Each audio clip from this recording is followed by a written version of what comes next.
Алматы қаласы мен Алматы облысында тозығы жеткен электр желілері жаңғыртылып жатыр. Алатау жарық компаниясы өкілдері 2026-2027 жылдары жалпы ұзындығы 500 шақырымнан асатын әуе және кабель желілерін қайта құрып 7845 жаңа темірбетон тірек орнатуды жоспарлап отыр.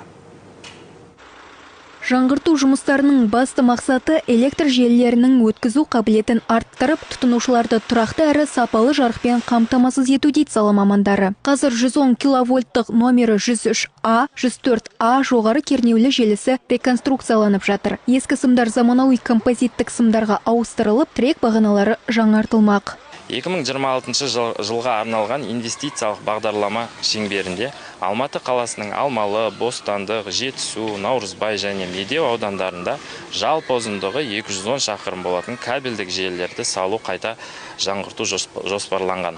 Қала ішінде номері 6А, номері 3А және номері 168А қосалқы станцияларынан таралатын 6 киловольттық желілерді 10 киловольтқа көшіру жұмыстары жүргізіліп жатыр. Сонымен қатар Алмалы, Алатау және Наурызбай аудандарындағы 0,4 киловольттық тарату желілері жаңартылуда. Ал Алматы облысы бойынша Қарасай, Іле және Талғар аудандары қамтылған. Мұнда 150 шақырымнан асатын желі қайта жаңғыртылып, 5000-нан астам жаңа темірбетон тірек орнатылмақ.